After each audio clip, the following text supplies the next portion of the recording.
Hi there. In today's video, I want to show you a simple Morse code translator program that I've just created. So I'll show a quick demonstration of the program, then I'll just gloss over the code so you can see exactly what I've done. So this is an exit message. Let me just see if exit works. Yes. Okay, let's do a translation. Hello world. So before I press enter, it will show like I've got the dictionary here. So it'll print out the conversion, okay? As well as you'll hear a noise output as well. So I'll press hello, I'll type in hello world and let's see the outcome.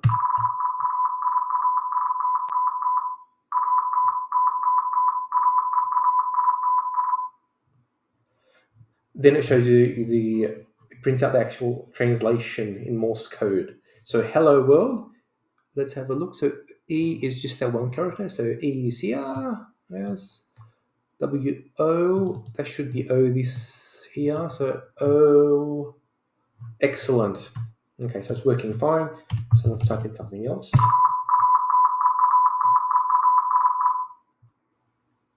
Okay, so A would be that, then two P's. P is P, then P, great. Okay, so that's working fine. So I'll press stop here. Usually it'll come up with an error message, but I'll show you the try statement I've done to avoid that. So with this program, I've imported win sound and time. This is just for the Morse code audio output. So I've built this program using a class. So the class is Morse code converter. This is where it initializes. There is a Morse code dictionary. So this dictionary, it maps each character to its corresponding Morse code representation. Keys are characters and the values are Morse code symbols or sequences. So, and I've got a duration of 100 milliseconds. Okay, so I've created a convert to Morse code method. It takes in entity of itself, instance of itself, as well as a message. So I'll get to that shortly. So the first thing that happens with the program is the Morse code converter class, an instance called converter. This could be anything. So we've created an instance, and the first thing, then it will run a try statement. So while true, this is an infinite loop. The user will be asked to type something in. This is where it comes up here. Enter a message or exit to quit. From the user to enter a message. So whatever. So if you type in exit lowercase, program exit. If not, then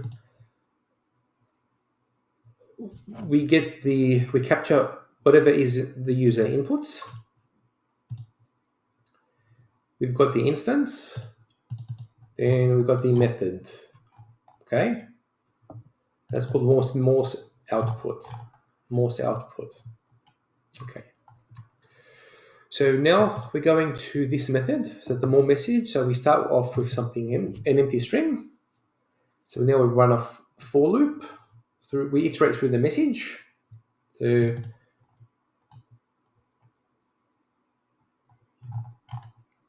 okay, so this method takes in the message.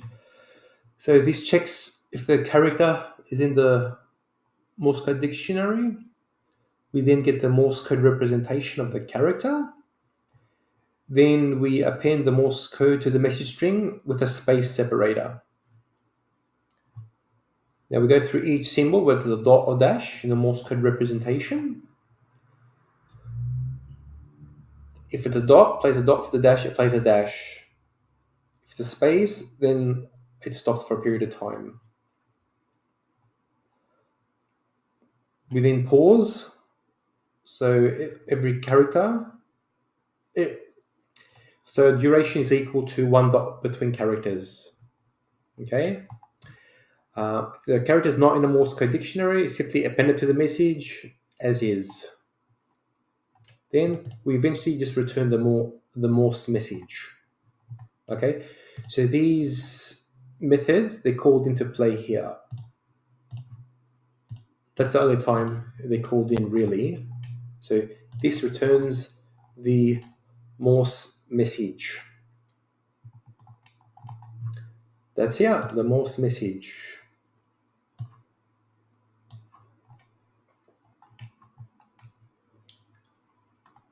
So this Morse message starts empty and just keeps iterating. So let's do another car.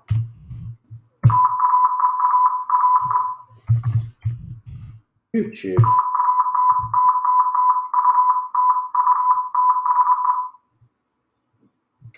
Now with this program, it's very simple. It's pretty modular with the things you could do.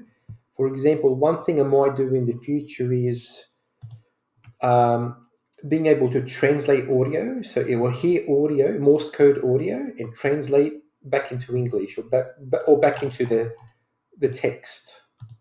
So right now what the program does is it references the letters typed or characters typed. Then this is the output, but I can upgrade the program so when audio or if you type in this text, it'll show you the English translation. Okay, so working the other way. I could either do that or for each translation, you can write to a text file. You can write to a SQL database. There's a lot of things you can really do. Write it to Word.